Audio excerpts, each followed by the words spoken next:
session. I'd like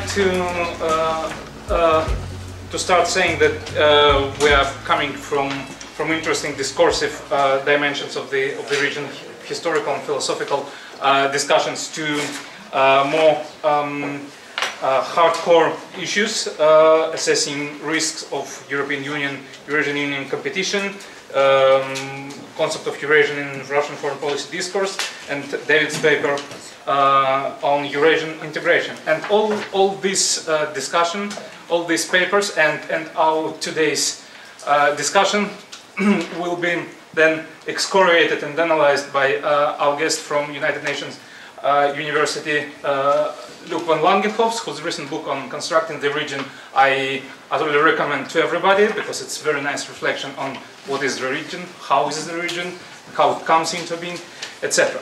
So, without much further ado, I give the floor to David Svarin from King's College London. 15 minutes, and to you and all the rest. All right. So in my paper, we sort of come back to this morning's session and the focus on Russia again. The paper I'm presenting here, it's based on my doctoral research, so it's very much work in progress. My thesis, it looks at the sort of meaning, the importance of the geopolitical space of Eurasia for both Russia and Turkey. But here I'm just going to speak about Russia. So the idea for the paper came from an observation that the concept of Eurasia is frequently used in academia and also in policy circles. But yet often it is actually unclear what is meant by Eurasia. What do we mean by Eurasia when we refer to Eurasia? And also today we didn't actually define what is the region of Eurasia. And I don't have an answer for you. I don't have a definition of Eurasia. But that's sort of the backdrop to my idea. However, most people, when they speak about Eurasia, they do include Russia and they do include the post-Soviet space. So these sort of region of this country, they are definitely part of Eurasia. And Russia is or has been, so to say, at the center of Eurasia for many centuries, in its form as Russian Empire, as the biggest republic of the Soviet Union, or as the Russian Federation today. So this led to the question of what's actually the meaning of Eurasia for Russia. How does Russia see Eurasia? How does Russia define, or how do Russian leaders define Eurasia? Or do they have a definition? In order to answer this question, or to maybe try to answer this question, as I said, I don't really have an answer yet, it's still work in progress.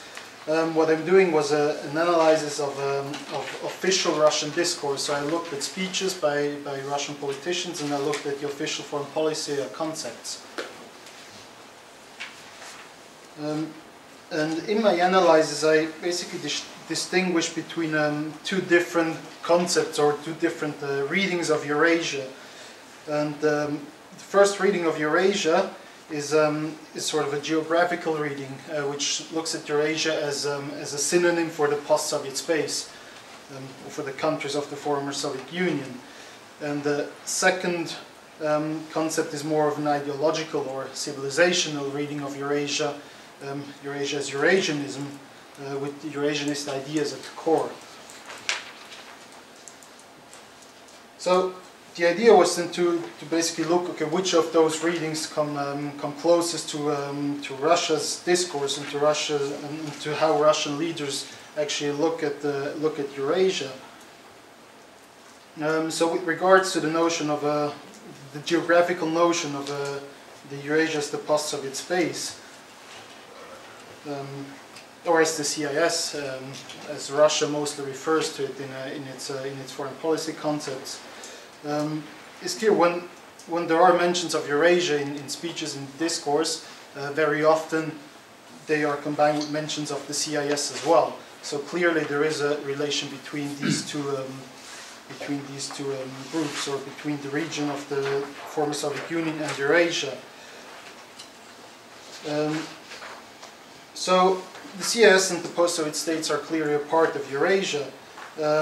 nevertheless, it seems that the CIS is merely a part of Eurasia. That it's not, that it doesn't, that Russia doesn't look at the CIS as Eurasia, but as a part of Eurasia. That Eurasia extends beyond the limits of the CIS.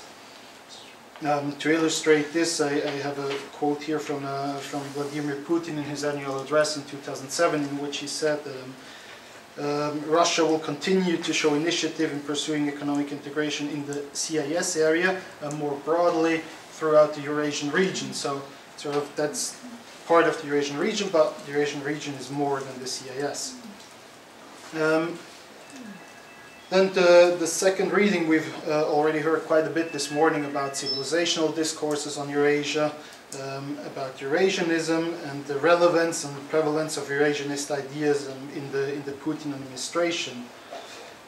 However, what I found, my findings, so to say, when reading official foreign policy doctrines and also the speeches, it is difficult to find direct references to ideas that Russia should constitute a separate sort of Eurasian civilization. So I find it hard to find clear mentions or clear Eurasianist ideas in official discourses.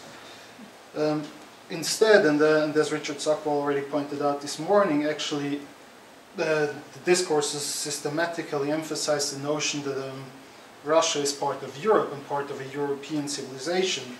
As the quote from Putin in 2005, saying Russia is an integral and inseparable part of European civilization. So that sort of contradicts the idea of Russia as a Eurasianist civilization. I do agree, though, that with Putin's return to the presidency in 2012, it seems that that Eurasianist discourses came a bit back to Russian official discourses, and this has been we've seen this predominantly in Putin's proposal to establish a Eurasian Union. We've talked about it this morning quite a lot. I'm sorry if I bore you with repetitions. This proposal for a Eurasian Union, comprises more elements of a civilizational discourse than we've seen before. And again, the quote, we've had it before, where Russia wants to establish the Eurasian Union as a pole in the modern world. So this goes a bit more in the direction of establishing a proper Eurasian region or Eurasian civilization. However, the quote actually continues with Putin saying that the Eurasian Union should be an efficient bridge between Europe and the Asia-Pacific region. So it's not necessarily, the Eurasian Union is not necessarily in competition with Europe and Asia, but rather it acts as a sort of complement to Europe and Asia. So I don't really consider the Eurasian Union discourse as being a civilizational discourse, but more of it being a pragmatic discourse with Russia that is at the center of Eurasia, wants to establish a Eurasian Union, which obviously dominates, but this would then help it to have more influence also in global politics. So it's more of a sort of part of the great power discourse we often see in Russia, that Russia is the leader of a Eurasian Union.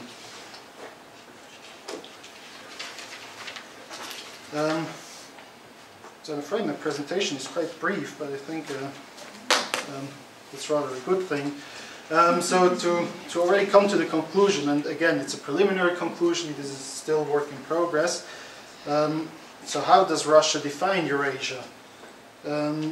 And it seems that also in Russia there is actually multiple definitions, multiple interpretations of Eurasia and what Eurasia stands for.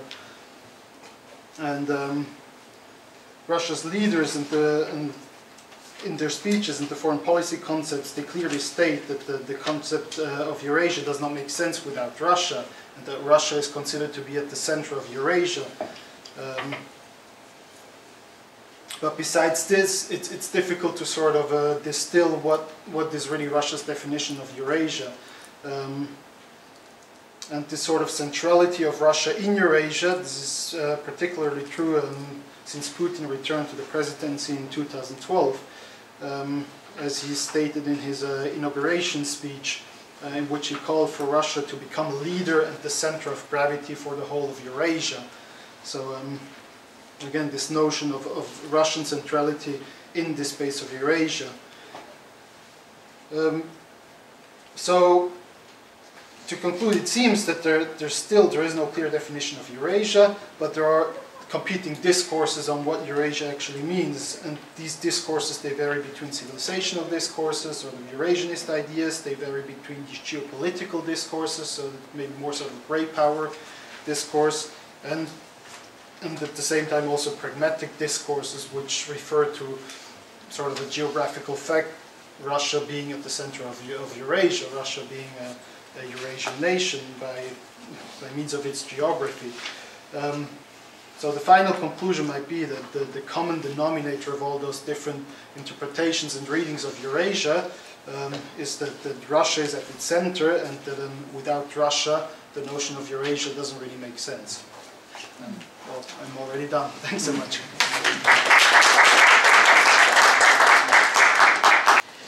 I will take you everywhere today, I hope, not just the eastern side of Eurasia, but also the European Union, and also what is beyond the eastern neighborhood, obviously, what we have been looking today at Eurasia as a concept. And what I've been struck actually today by the commentary that you make in the previous panel, that we have a lot of information about Eurasia, about the concept of Eurasia, about how it is developing, but actually not really that much reflection. And I was particularly fascinated by the first panel, that we had a great deal of conceptual discussion. And what I would like to do now is also to try and combine both the empirical part of my research that I've done, especially in Belarus and also Moldova most recently. Unfortunately, Ukraine is becoming more difficult to access these days. And also bring it to the conceptual level, but in a rather different way, in a slightly more daring manner, using not neoliberalism, not even kind of a bordering line of neoliberalism or neorealism, but something else, and I'll talk about it in a minute. And also I think what is important to mention at the very beginning is, yet again, sort of the cause of today. I've realized how acute has become the actualizing sense of rivalry.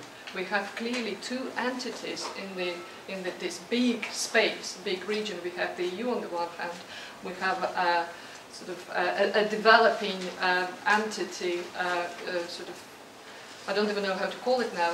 Let's put it, well, we used to refer to it Eurasian Customs Union, but which is a forthcoming Eurasian Economic Union, which probably will eventually become a Eurasian Union.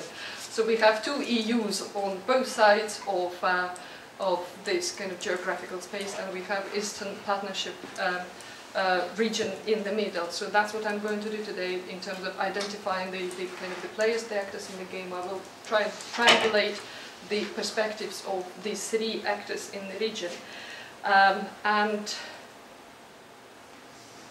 try to address this actualizing sense of rivalry, and also the proposed kind of notion of developing, dividing civilizational lines once again.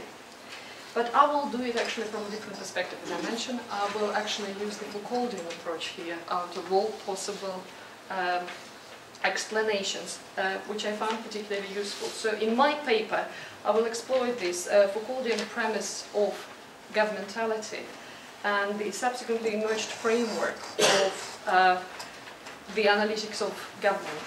And I will explain a bit later why I find that particular approach useful, and when I apply, and also how I can apply it, for example, onto the realities of this big space with three particular players. So the analytics of government in particular, to find a useful way to show how different modalities of power here, and we have the EU, we have Russia with Eurasian Union developing, and Eastern Partnership region, how they actually relate to each other. and especially how they actually intersect.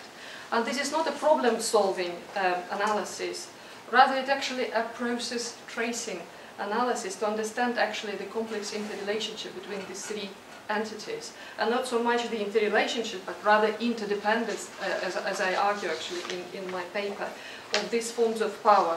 In there very much both centrifugal and also centripetal actions and motions in the attempt to exert influence and also to protect their boundaries of order.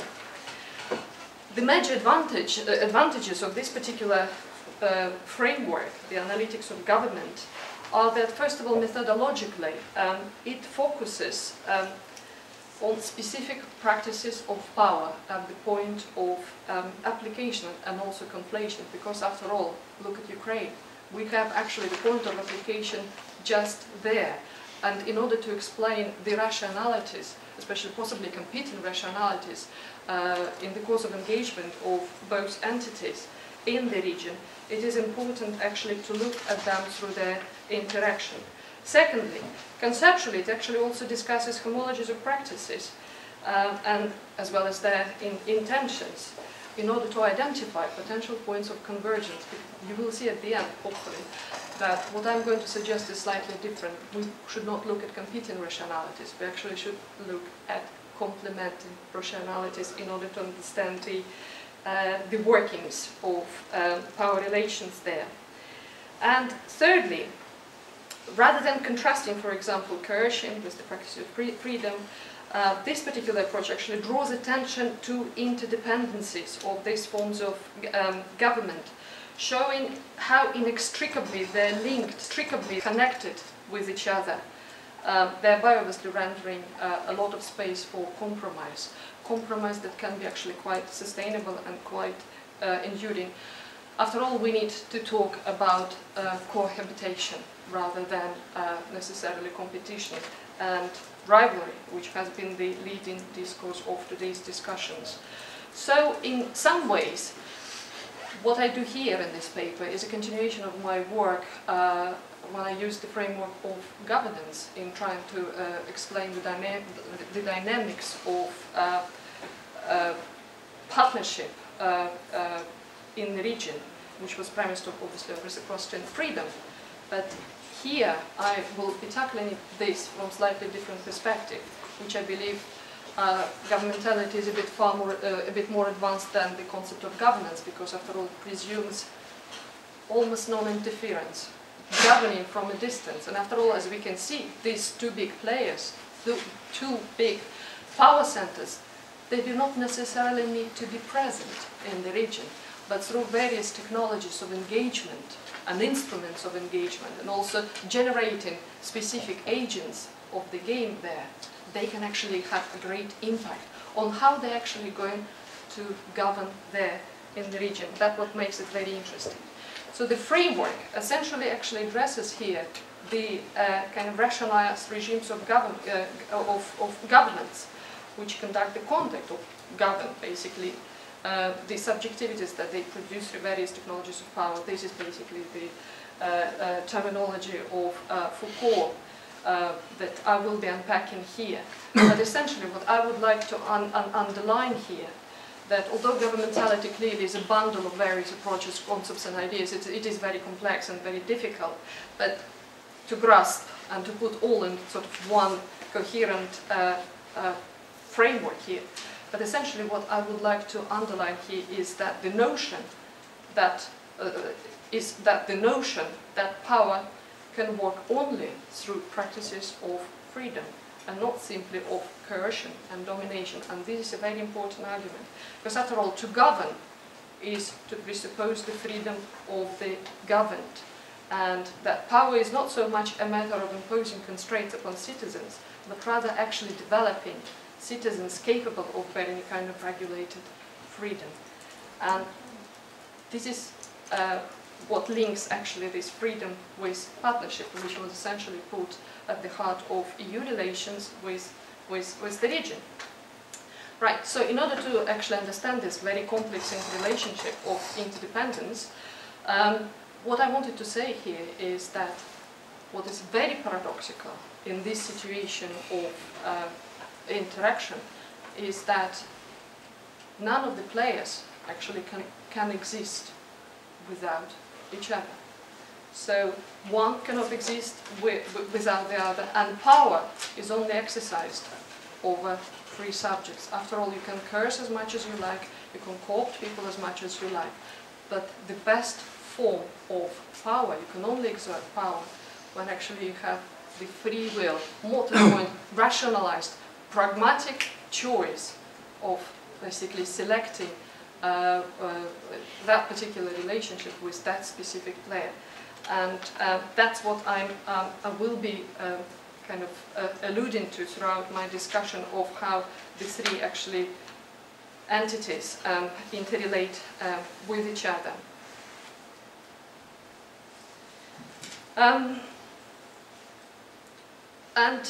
The four particular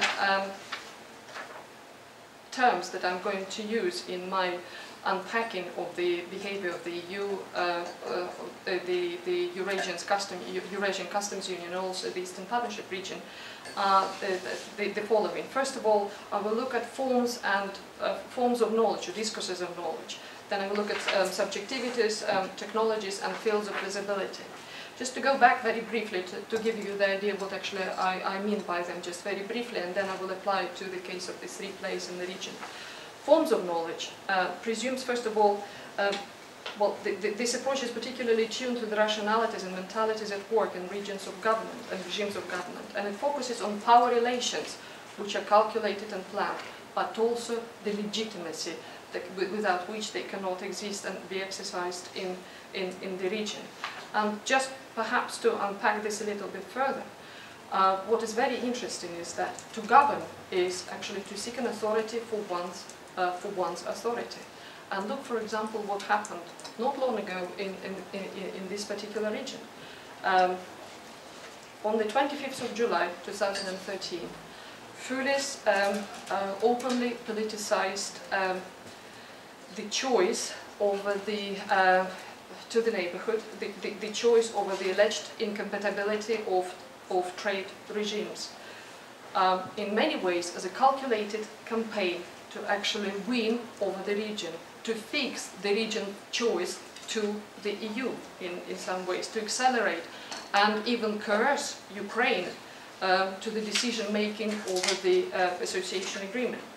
And the chain of reaction was actually very predictable then, because once Fule put it out in the open, politicizing the situation of choice, it's either or for the neighborhood, Russian reaction was actually very clear. It went on to the offensive.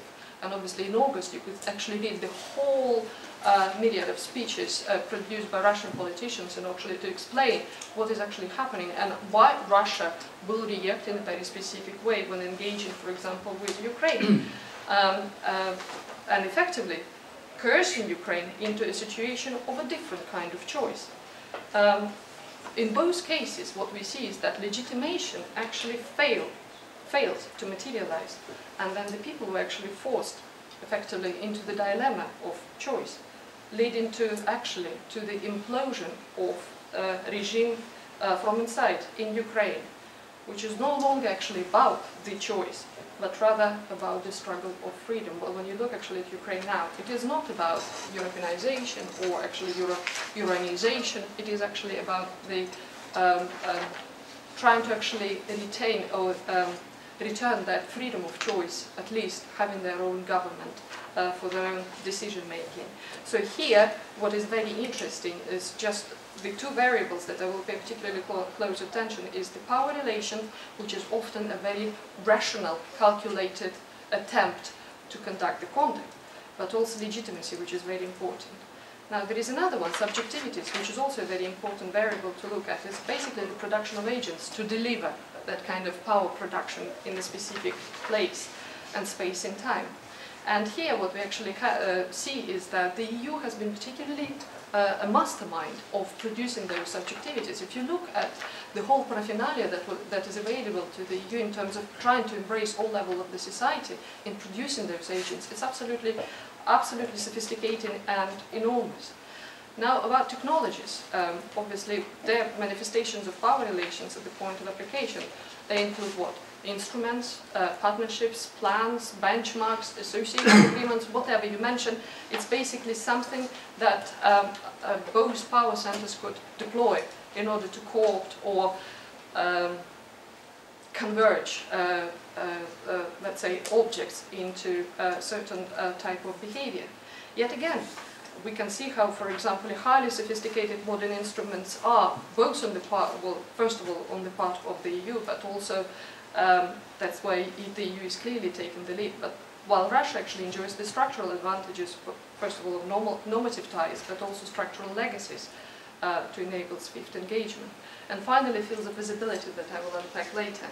It's basically, in simplistic terms, these are the fields where governance is perceived as the most effective.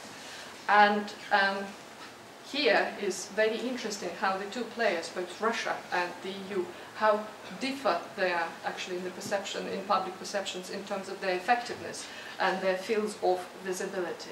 So let's now briefly try to apply this framework on the case of the EU and on the case of, thank you, Russia and the neighborhood.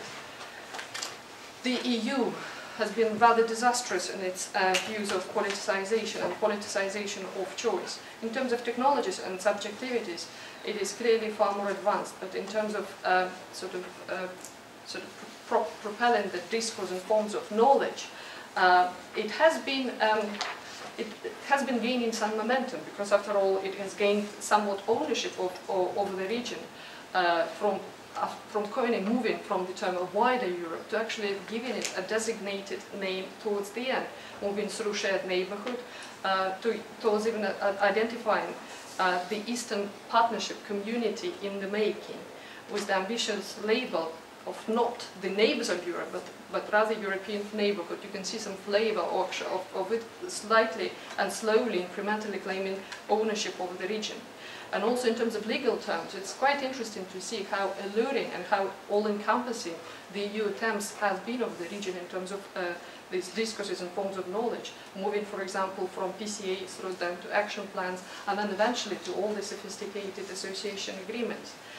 But what it is lacking, clearly, was the legitimacy. And I'm no longer actually talking about, okay, the EU-centered asymmetrical partnership, but rather now the concentrated attempt actually to restrict freedom when you have really dilemma of freedom. It's either the EU or Russia. And that's what I think let the EU down in terms of its effectiveness of governance. Russia, on the other hand, I'm just concluding now, has been far more effective, not so much in terms of its forms of knowledge and discourses, but rather, and paradoxically, was offering that kind of grand vision, perhaps paradoxical vision, but grand vision for the region, because it's not just was talking about Russia-centered integration, it was talking about this grand vision, so many times mentioned by various politicians, vision of unifying the space between basically Europe and Asia-Pacific. And that's why I think it was far more advanced in terms of its discourses of power, but also technologies and subjectivities. Just to conclude with one phrase here, looking then at the Eastern Partnership area, it is far more difficult for them, because as our surveys and opinion polls and various engagements actually demonstrated, that area is actually very much balancing in the middle. It is clearly identifying cohabitation with both entities of power, and therefore in all cases what was very interesting, the preferences were for both powers. And in all cases, the preferred model of democracy, paradoxically, was actually seen the ECU model, the European Customs Union model, as a hybrid model, which had some features of a liberal market economy, but also those traditional values to which people in the region are actually more accustomed to. And as a result, in terms of technologies and visibilities of power, ECO actually is seen as far more effective, far more engaging. So, in my conclusion here, as we can see three entities, freedom and rationality of choice predicate effective governance, and so far the EU display a less sustainable cohabitation strategy than that of Russia, by simply politicizing the choice of relations with ECO in the first place. The EU technologies and subjectivities they produced have been much more sophisticated than that of Russia. Russia, however, outplayed the EU in terms of the forms of knowledge and ground vision. Fields of visibility were more evident in the case of Russia than those of the EU. But in all cases, the legitimacy dimension was exploited, and the citizens indicating preferences for both polities, but being invariably bullied into the dilemma of choice, which cannot produce a sustainable relationship, because there has to be choice in the first place, rather than a dilemma of choice. And therefore, what we are dealing now with is rather ungovernable region, rather than the region that is being shared between the two poles of power. Thank you. Thanks for having me in the last 15 minutes. I know that Obramovich has a habit of spending 40 million euros on people like Shevchenko and only bringing him on in the last 15 minutes. So I know what it's like. Why do I move this particular thing? Well, transformation of the post-socialist societies took place under conditions of globalization and the driving forces of neoliberalism. The transformation of state socialism entailed the breakup of the European socialist bloc and a move into the world economy. The values of neoliberalism defined the norms and conditions under which the post-socialist countries joined the world economy.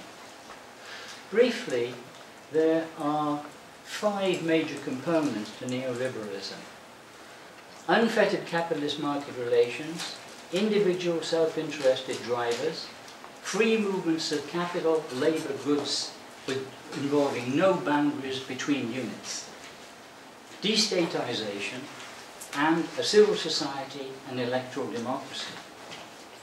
A neoliberal economy, then, has ramifications for all the arrangements of society and is not just an economic mechanism. Neoliberalism promotes globalization, which again has 4 major factors. Briefly, time-space compression through electronic communication, interdependence of national economies, integration of economic and political life. The drivers here are transnational corporations and international organizations such as the IMF. And this is facilitated, development is facilitated by neoliberalism. This involves, quite importantly, the decline and the marginalization of the nation states. For the post-socialist societies, 2 different globalized paths emerged relatively quickly. Firstly, a movement to the European Union in the form of the new member states from the Central European and Baltic countries.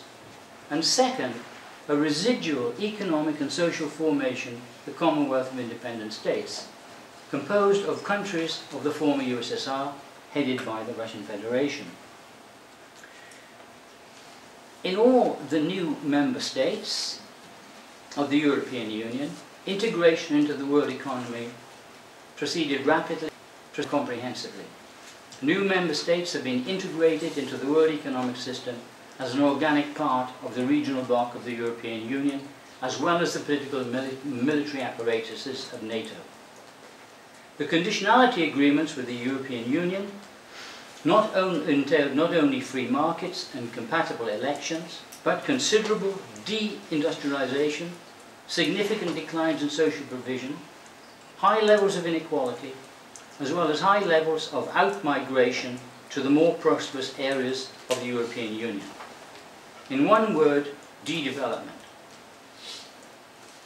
The Commonwealth of Independent States became far less integrated into the world economic system. All the CIS countries have a relatively low penetration of foreign capital. As illustrated in this particular figure here, Foreign ownership of banks is particularly pervasive in the new member states. So if you look at the chart here, you see the ownership of banks, something like over 80% of the assets in the new member states. If you look at the CIS states, you see here a much lower level. Note that in the Ukraine, the very high rise in foreign-owned banks after 2007. Guess the reason why. But again, if you look at the Central Asian republics and also China, you see very low foreign ownership of banks. This is just one indicator. It can be also repeated in other aspects. The state then remains an important economic and financial actor in the CIS countries. New member states of the European Union became dependencies. States lost their sovereign power, and their dependency on the leading financial powers is illustrated due to the economic recession which began in 2007. If we look here, we see the regional variation of the financial fallout as illustrated by the net balances on current account between 2002 to 2011. So the very bottom set of figures is the United States, the one above that is the UK, and the one above that is the European Union. And this reflects, this is the other side, to the point which was being made by Ruslan this morning. The world economic recession had many implications. It showed that some countries were less dependent on the global system than others, and that countries were developing in different ways. It demonstrated that neoliberal globalization had serious systemic weaknesses, that uncoordinated global markets could lead to collective irrationality, and that the existing global institutions, the IMF and the UN, were unable to provide or were prevented from providing a global coordinating mechanism. The detrimental consequences have created conditions for a change in the disposition and the mental set of state-based political and economic elites on an international, regional and national level. The formation or strengthening of regions is one of the most important consequences, and Eurasianism is one of them. So in seeking for an alternative, countries of the former USSR were able to borrow from ideas of Eurasianism to legitimate a counter-ideology to neoliberalism. The objective of President Putin is to maintain the political sovereignty of states within a regional bloc. The ideology propagated by Putin is reactive. It is opposed to Western hegemony and the neoliberal globalization which underpins it. The leadership seeks an equal place in the world community. The theory lacks any class theory to legitimate its social superiority. It does not confront ideologically the fundamental principles of global capitalism. It favors a capitalist form of liberalism, but criticizes the policy of neoliberals. It seeks to reverse in many ways the effects of globalization, particularly on the sovereignty of the nation-state. The objective is to achieve this aim by forming regional blocs. In the new regionalism approach, the identity of states and groups of states is shaped not only by economics, but also by cultural, political and social ties. Regions, to be thriving successors to nation-states, need to secure not only economic achievements, but also forms of cultural identification as well as political and social linkages. Eurasianism, which combines these cultural, political and social components, fits very well into this framework. The new member states are intentionally embedded in the European Union. To exit is impossible. The Eurasian community has the possibility of exercising a form of autonomy. In my view, for countries in the semi-core of the world system, regionalism need not entail adopting the principles of neoliberal globalization. China, Russia, India, Brazil and Venezuela are constituencies of regional groups, and they can strengthen their position against hegemonic powers. I have used the term semi-core as I think it better captures the economic and political status of countries like Russia, China, India and Brazil. Semi-core refers to countries which have their own transnational corporations, are hosts to foreign corporations, and concurrently have their own national companies. So it isn't really quite the same as Banana Republic, which are semi-autonomous, in the semi-periphery. Consider then the presence of the 3 Eurasian companies in Forbes' top 2,000 world corporations. Belarus does not have one company. Kazakhstan has 2, 1 gas company and a bank. Russia has 30, 10 in minerals, 7 in oil and gas and 3 banks, and is by far the most prominent of any of the European post-socialist countries in the world economy. But it falls below Brazil and India. China outstrips. Is it not working?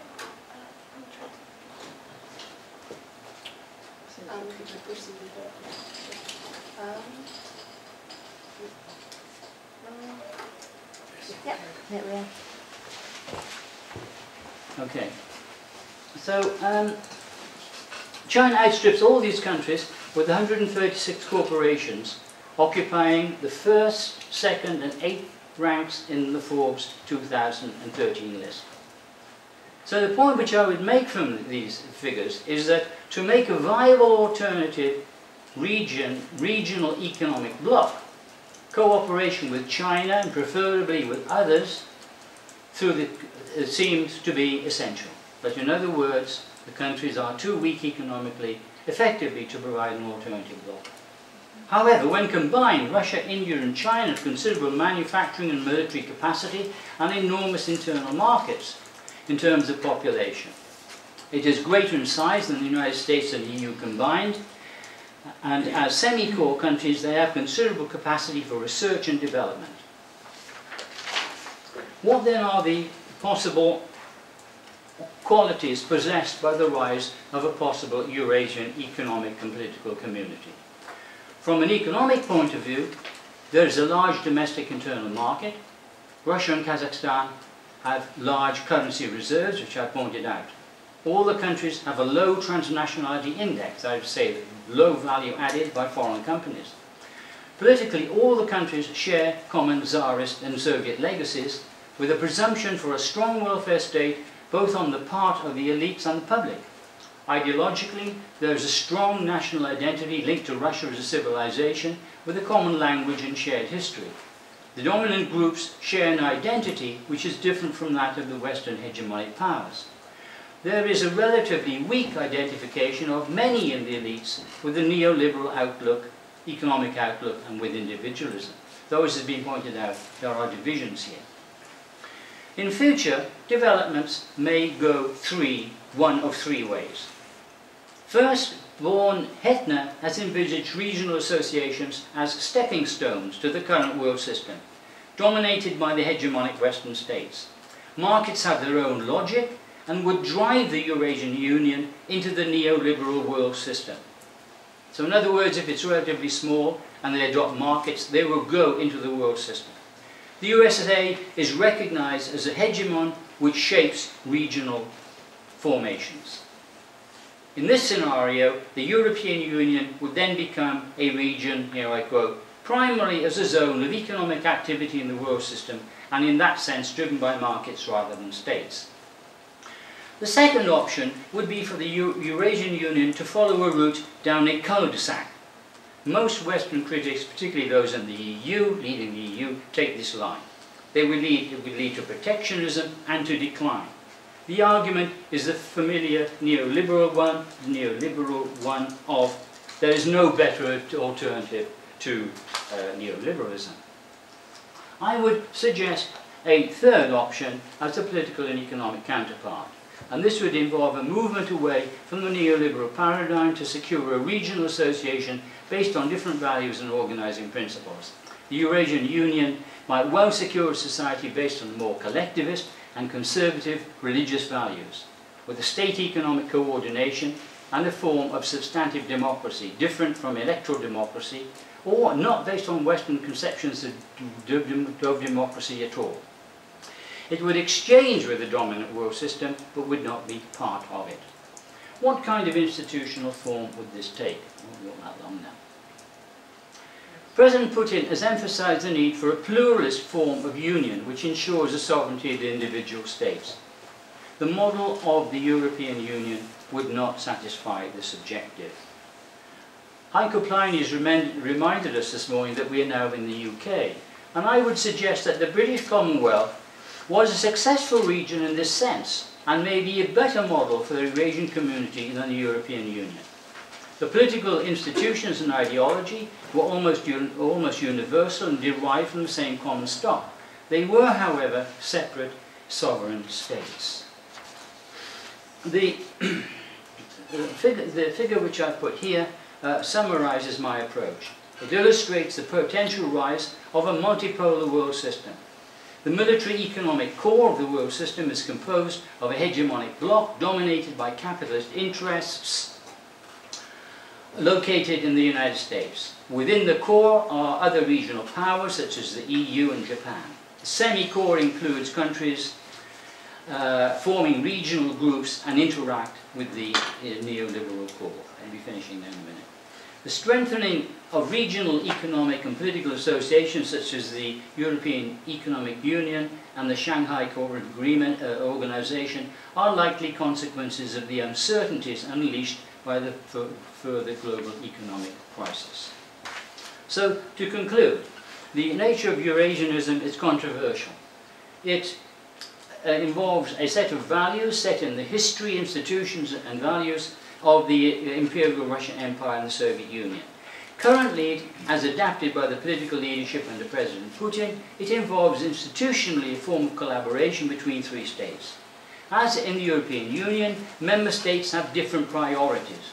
It is a movement which is reactive. It is opposed to Western hegemony by seeking an equal place in the world community. It lacks a class theory to legitimate its superiority and is not expansionary in vision. The ideology of Eurasianism is conservative within a capitalist framework rather than socialist. The Eurasian Union alone could not mount a very serious challenge to the hegemonic core. To build any significant alternative to the neoliberal global order, it would need to combine with other countries in the semi-core, particularly in the Shanghai Cooperative Organization. Such an economic alternative would prioritize economic development and provision of employment through administrative forms of collective economic coordination. A Eurasian Union could legitimate a different state system and more collectivist traditional values, including those developed under the Soviet Union. Such developments would provide the basis for a more pluralist and multipolar world. But such an alternative would be a capitalist alternative, organized national capitalism.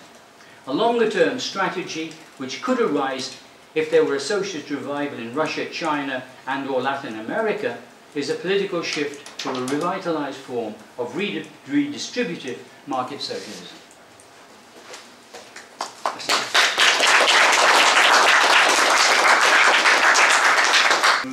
The question of today's workshop was, or the title was, Eurasia, Discursive Space, Geopolitical Project or Geo-economic Reality. So I was always thinking about that question mark and to see what could I answer. And the answer is very straightforward. Yes, yes and yes. Eurasia is indeed a discursive space, it is a geopolitical project and it is a geo-economic reality. It is, from my perspective, as let's say a more theoretically oriented scholar, also a very interesting subject of study. And in a way I envy you guys who can go into all these details in studying this form of regional integration process. Because on the one hand, Eurasian integration is a very unique project. It's unique because it comes after a period of disintegration, the falling apart of the Soviet Union. And that is really gives it a very specific position, which also makes it hard to compare it with other regional integration projects. And the second issue that is of importance is that it comes now in a time of alleged multipolarity and is all thinking about a new world order that is emerging or not.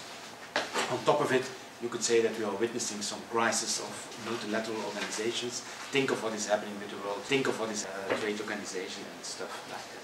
So it is important to study Eurasian integration. What I can do, rather than repeat and summarize what all colleagues have been saying, is to try to frame it a little bit in a perspective that we have developed in Bruges at the Comparative Region Integration Center of the United Nations University, which is, by the way, heavily inspired by Björn Hedne's work that you just mentioned. And that is a kind of social constructivist position. One of the questions that keeps me busy these days is how are regions actually being built, how are they constructed? And at an even more theoretical level, what is, at the end of the day, a region? So we try to build theories that deal with region building. And here's something very interesting, that is conceptually, the notion of region has several meanings. We can speak of a region when we think about subnational entities, the regionalization of states. Think of, for instance, Belgium, where the region of Flanders, the region of Brussels, Wallonia are gaining importance. We can speak of regions as cross-border areas across two states, or we can speak of regions and regional organizations when we deal with supranational entities. And it's, of course, the latter that interests us most today. My perspective is that we have to start with the centrality of ideas. As somebody mentioned this morning, ideas matter. The old question is whose ideas matter, to paraphrase Amita Fakaria's wonderful little book. So we have to start with analyzing, and this has been done extremely well today, by analyzing the ideas, the projects, the dreams that certain people have about regional integration, which immediately brings you to the question, who are these people, what kind of individuals are these? Are they elites, are they novelists, are they certain interest groups? All of this has to be taken into account very with a lot of attention to the details of what exactly is said by whom and why are they saying it. In that respect, by the way, one little remark, I was a bit surprised that nothing was said about the dreams and projects that are advanced by the Eurasian Development Bank, which is an important actor. By the way, in general, development banks often play this role. Think of the role that the Asian Development Bank has played in promoting a more institutionalized form of regionalism for, amongst others, ASEAN. So, looking at dreams and projects. In the work that we have been doing in my center in Bruges, we try to analyze these dreams by contrasting them to ideas about the functioning of states. Why?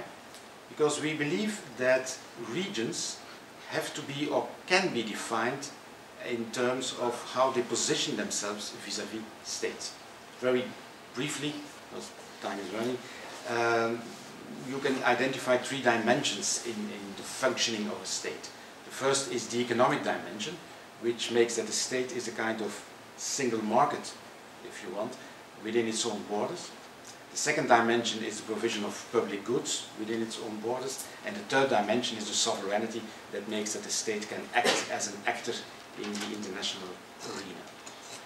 What regions at all levels, subnational, supranational, do is emulate certain aspects of this being a state at another level. So for instance, this idea of a single market can be expanded from one state to a group of states, and you create a bigger market. Hence, the importance of economic integration. But you can do the same exercises for all kinds of regional public goods, including security issues. And thirdly, you can even move some aspects of sovereignty from an individual state to a group of states at the supranational level. And indeed, some regions, the EU, have the ambition to be what they call themselves, a global and regional actor. So regions emulate some aspects of states. This is, by the way, why we now use this definition of a region. A region is not a state, but it has some statehood properties, and it can act as if it is a state. So, centrality of ideas, the social constructionist perspective is very clear. But there is something else. As I already mentioned by referring a lot to states, the second aspect in our analysis is also the centrality of states. Whatever ideas, dreams, ideological projects people may have or not have about regions, at the end of the day, if you're talking about a supranational region, it is the state, it is a group of states that have to agree amongst themselves to form a regional identity. You need to sign the regional trade agreement, you need to sign the treaty, whatever. So the states are still in the driving seat in deciding on if the regionalism starts and becomes institutionalized or not. This is related in our analysis to the fact that the world, globalized economy, globalized world in which we live in, consists out of a number of group of states, about 200, and you could say that most of the states are either too big or too small to well operate in the globalized world. If they're too small, there is a tendency and an interest to come together and form large units. If they're too big, there is a tendency in some cases to break up and to form regional subnational entities, but I'm not going to talk about that. So, ideas are important, position of states are important as well. And then you see that the self-interest of states plays an important role. States will regionalize, will become partners of regional integration projects if they can see some self-interest in it. And that self-interest can be the idea that being part of a larger market will give more access to welfare and stuff like that. It can also be security-driven. In some cases, people have a totally different ideal or dream about regional integration. Some people will dream of the fact that if you bring together a number of states, that they can form a bigger state together. The idea, for instance, of the United States of Europe. Now, being in the UK, you will laugh when you say, come on, this is ridiculous. Quite right, perhaps. Although a couple of years ago, the former Belgian Prime Minister, Guy Verhofstadt, wrote a little book with exactly that title, The United States of Europe. So it is a dream, it is an ideal. And by the way, he was not the first one who mentioned that. Churchill, to just name one person, on many different occasions had this dream that he voiced about the United States of Europe. But this is another debate. Ideas, states. And now it becomes very interesting because in this whole process of region building, there are a number of complexities that we have to deal with. And some of these complexities indeed were tackled during the day. The first one is that the formation of a regional entity, of a regional integration project, never occurs in a vacuum. There always have been already other things being done before. So you have the issue of what kind of examples are there on the market, so to speak. And here we had the discussion about the gold standard of the EU, yes or no, but the fact is that indeed the fact that the EU exists is of importance for any other region building project. And sometimes I'm often in debates with European scholars. They have the tendency to say, oh yes, the EU should not be a model for the rest of the world, etc., etc. Obviously from a normative point of view, that's right. But from a practical point of view, there are a number of things that we have to acknowledge. One of them is, for instance, that if you want to think of a mechanism of having day-to-day, just one example, of having day-to-day operational relations between the member states and the regional entity that you create, you can think of a body and you call it the Committee of Permanent Representatives, the COREPER. That was a typical invention of the EU, one of the brightest inventions, I think, because that made a lot of things possible. A couple of years ago, ASEAN just emulated that, and they created their own COREPER. And by the way, this is an anecdote. I met some diplomats of different ASEAN countries who visited Brussels, and we were walking to the restaurant and we passed the famous Berlin Wall building, and they all wanted to be on the picture with, in the background, the Berlin Wall building. I said, well, one of them said, for me this is a Taj Mahal of regional integration.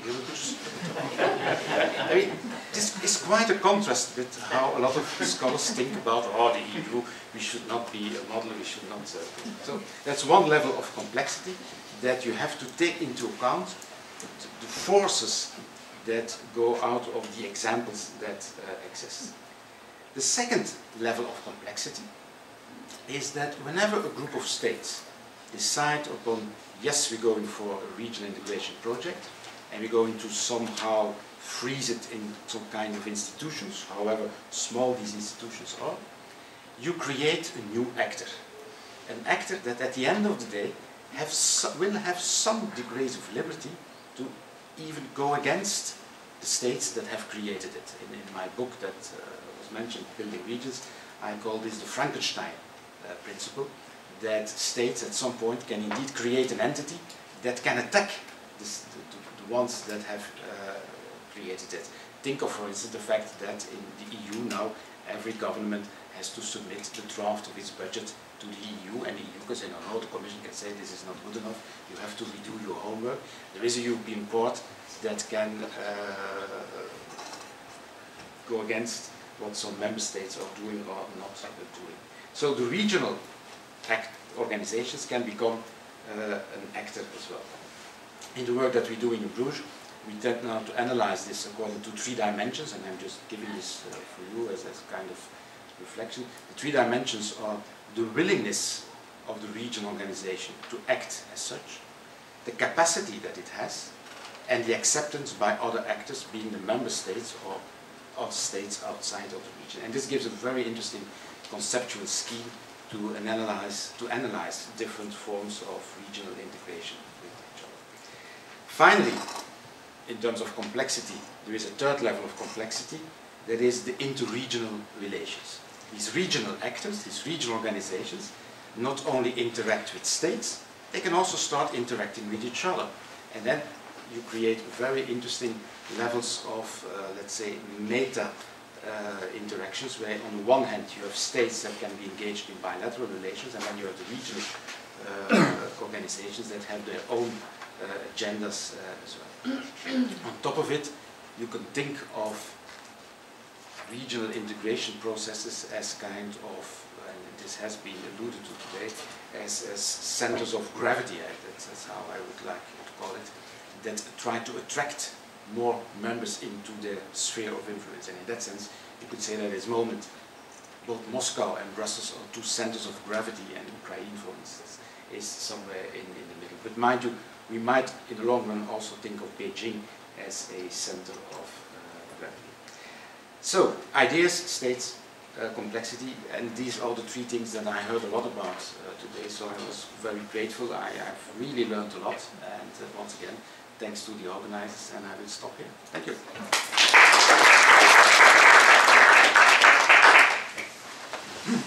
Thank you very much.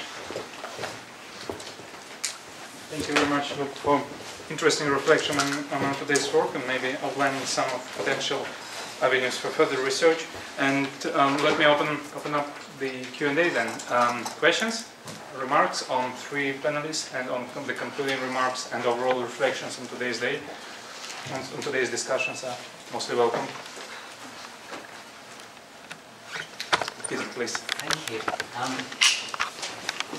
I think last week, yes, sorry, you quoted Churchill calling for the United States of Europe. I think we all remember that when he said that, he was specifically excluding Britain from that. He favoured the continuation of the British Empire.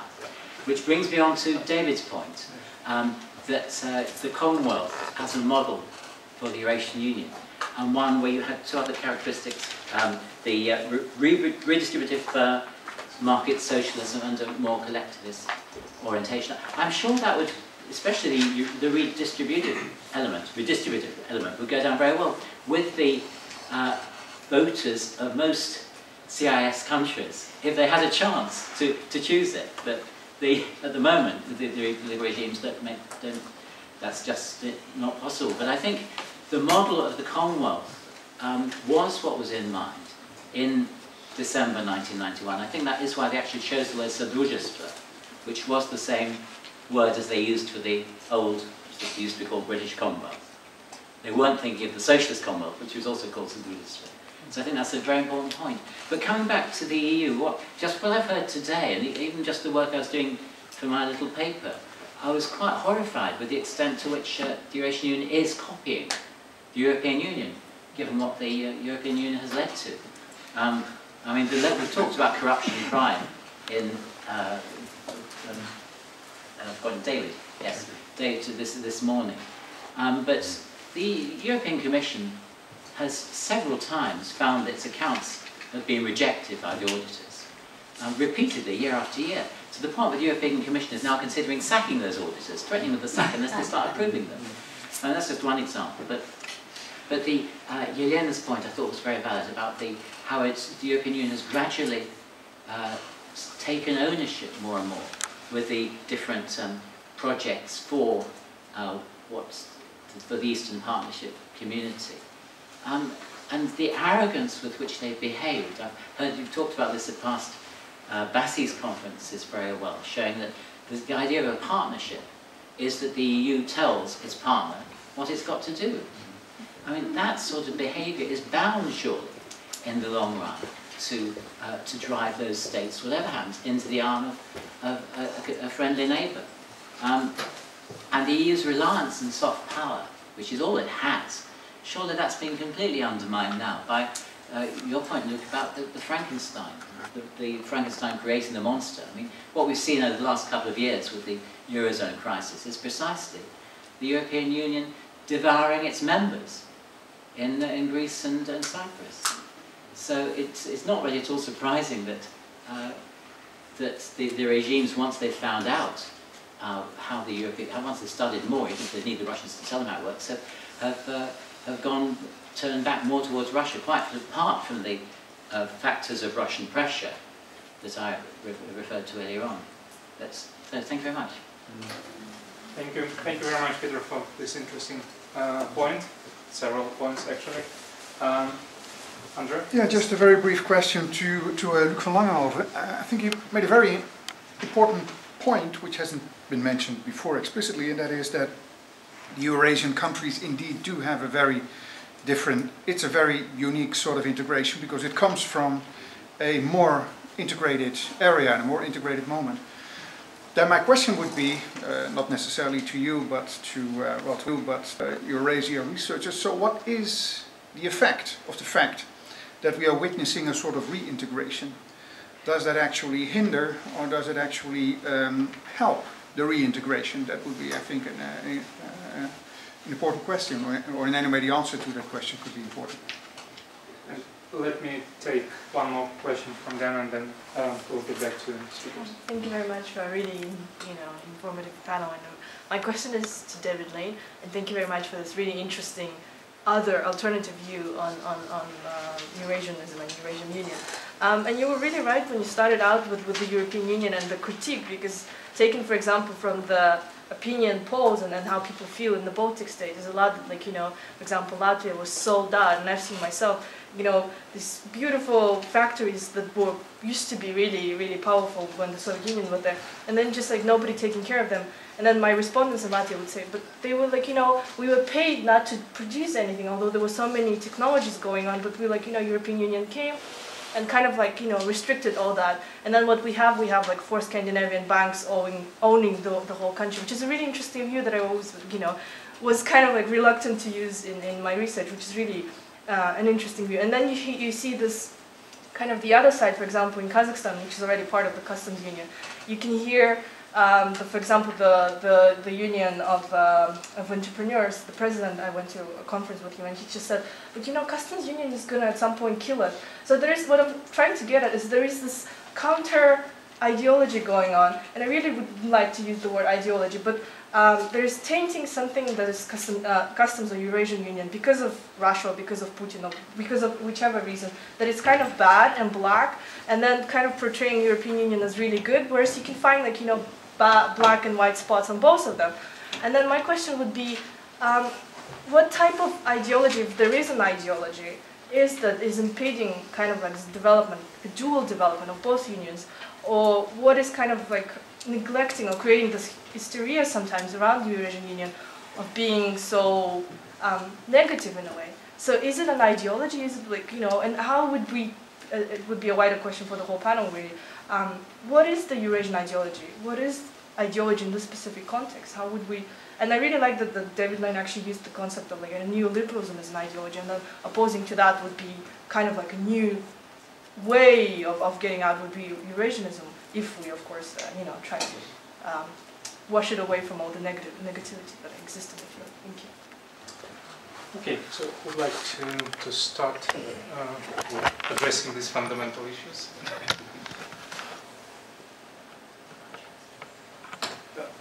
Maybe just say that it's indeed a very good question, but I feel that I'm not particularly qualified to answer it.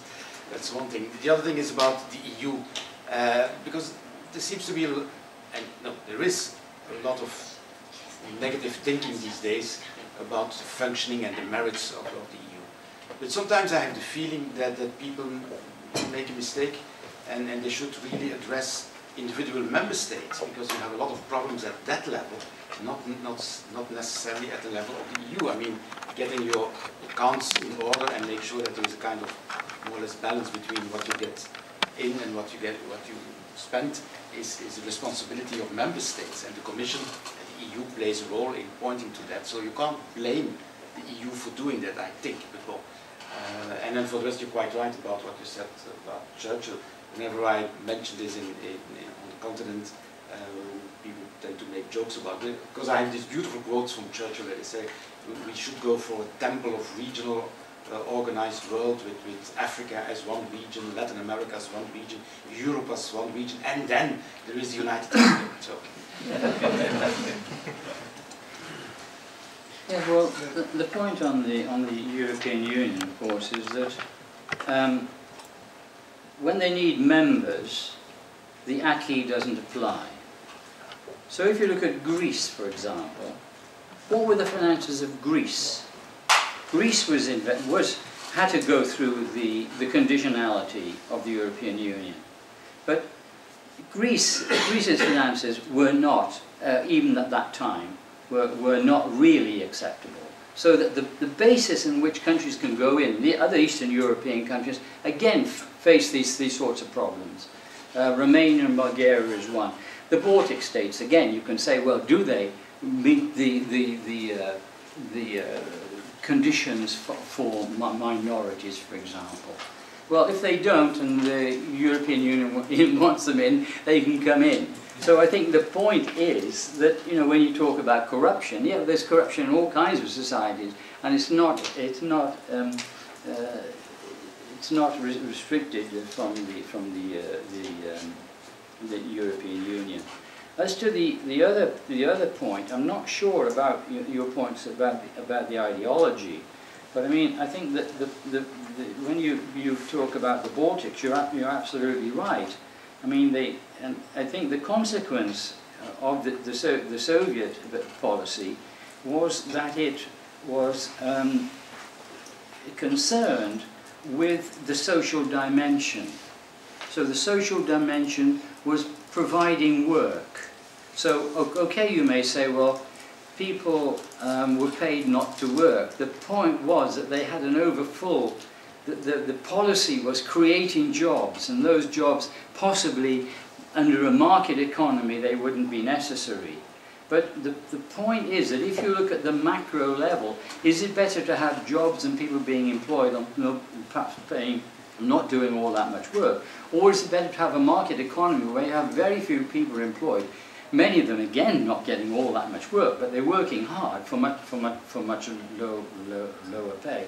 So that is the problem, and the EU policy of the emphasis on the market, that leads to countries like the Baltic provinces, for the Baltic countries, having very low levels of employment, and the policy is, well, the people, they need to find jobs. So the emphasis is put on the people who need then to move within the European Union. That's the difference, and that's why I think many people are critical, not only in the Eurasian states, but also in Europe, in southern Europe particularly, or the north of the north of England. I've looked at the case of the Bombardier in Derby, the closure of the Bombardier works, for instance, and the European Union took no account at all of the social effects. or of the social consequences of the closure of that particular company. Whereas what I'm saying is that if you move to a rather different kind of philosophy, you need to move away from this market-determined policy, and then under those circumstances you can have an alternative economic policy. But if I just may ask, in this case, can we claim that the Eurasian Union is moving from that kind of philosophy, or it is still in pursuit of the same kind of market modernization?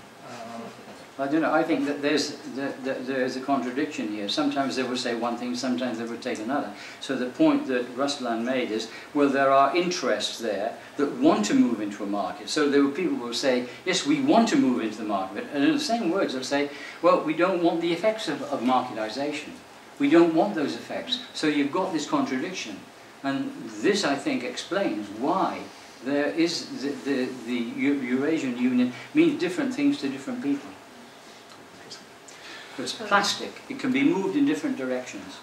Unfortunately, Dr. Krasteleva has to leave very soon because she has to catch a train. And if somebody has questions to Elena, you have last chance to do this, or then try to chase her by email. If not, Elena, thank you very much. Please, round of applause to Elena. And we can continue with the rest, with other questions. It's Dr. Saxena and then Sarah, please. Just a couple of observations regarding the overall philosophical discussion, actually starting from David in order to look that the intrinsic sort of discussion which doesn't mention another word, that where the fear, where the reservation or contestation is coming from, that is it integration, or I think most people would be happy with that in some form. There is the assimilation that they are afraid of. And who may drive that assimilation? Is it historical past of Soviet Union or Russia as a colonial power, or otherwise?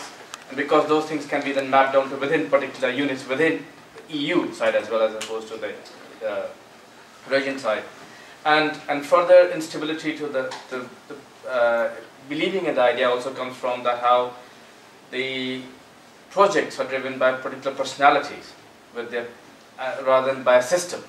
So would the disappearance movement that change the election revolution of those personalities, displacement in some way, would then destabilize a project, and then what happens next?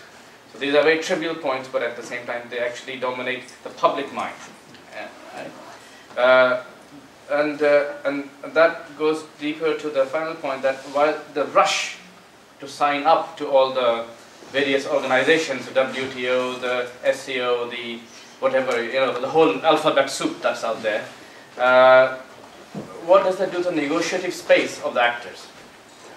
Do you squeeze that down to the level where their sovereignty has meaning or not any meaning, but in then even their functional activities of, can in the end small country like Tajikistan take Russia to cleaners because it has got the right legislative framework, or it doesn't? Which laws apply? Where's the priority? Is it the bilateral? It is the WTO? Is it the SCO? How does that framework work? So that particular thing was addressed partly, I think, early on, but I think that is also part of the fear of how things will progress. And that's the general point I want to make, and I have a very specific question to the first speaker, David Svarin, that when you said that essentially you concluded with Russia as the central to the story, and you also said you're looking at Turkey, and you can have looking at the Eurasian space as like from an Oriental, not Orientalist, but an Oriental perspective, that starting with Turkey, you can have a whole other discourse where other actors may be central to it, whether it's Caucasus with other Central Asian countries. Yes, there are contestations, but you very clearly said that you believe it was Russia. It was because of you studied that realm, or there is a counter argument coming from your understanding of what's happening with Turkey?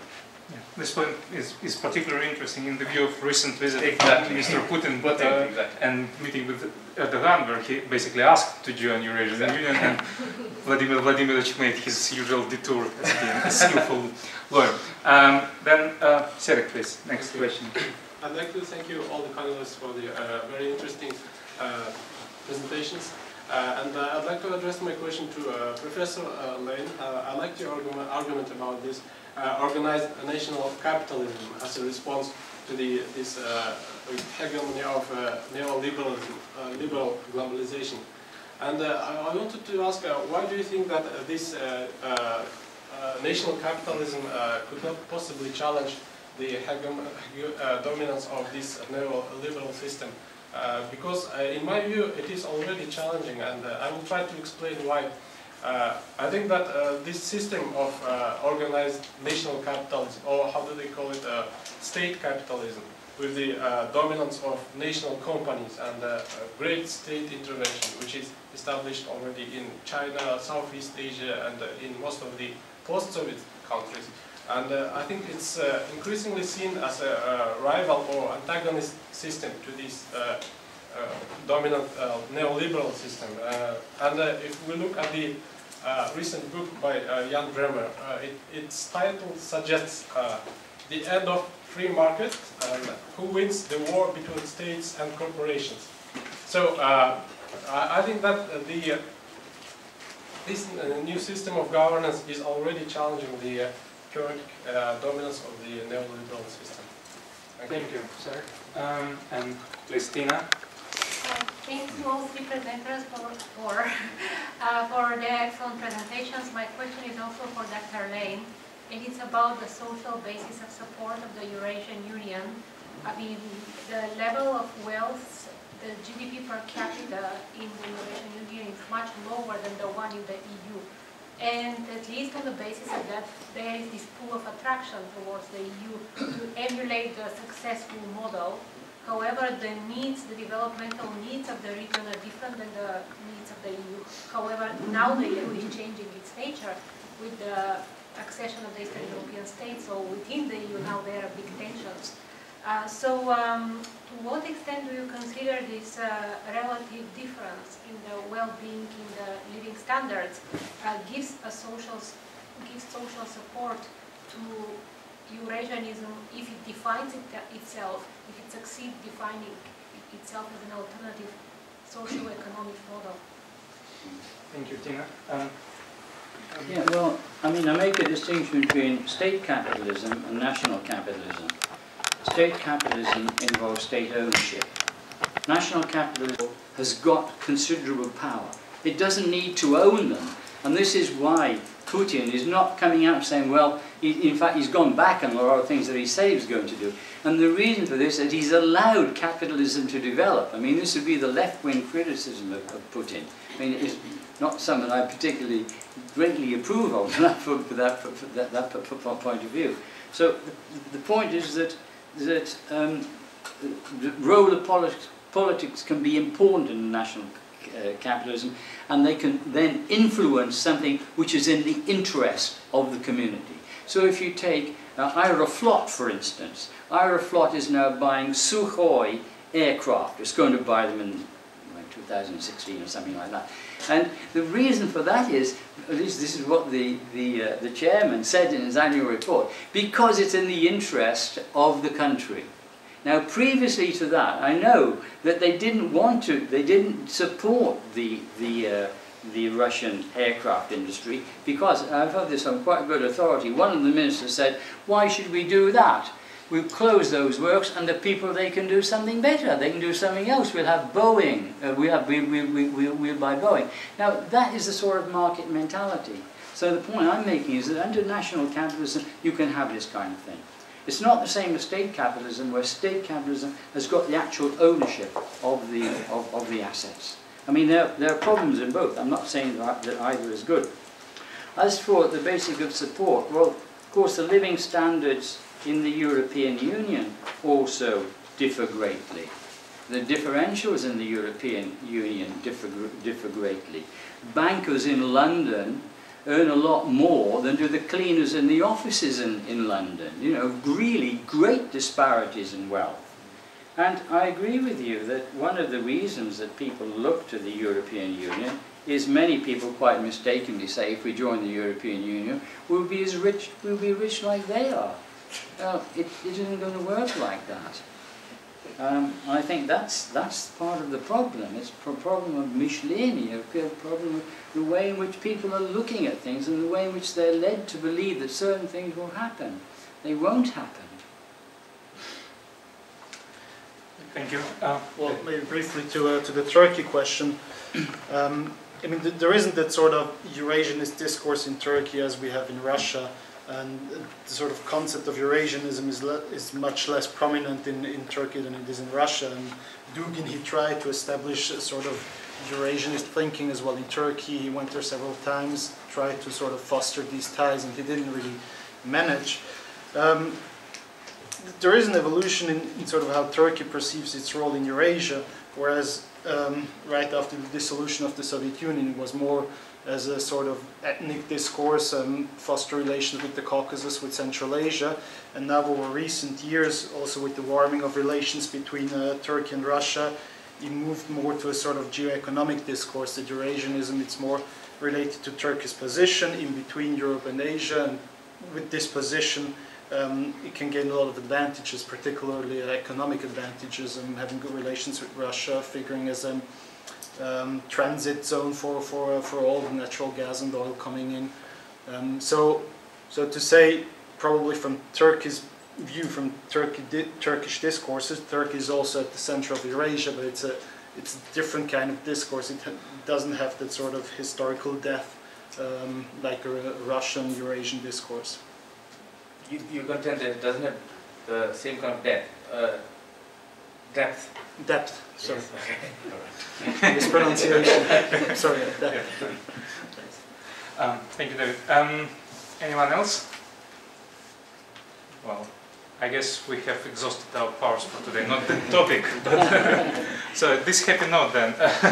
I'd like to thank you all the panelists and also Langenhove from Bruges, and tell that, well, to express my gratitude to David Lane, who supported this idea and has been instrumental in making all things possible. Thank you, David.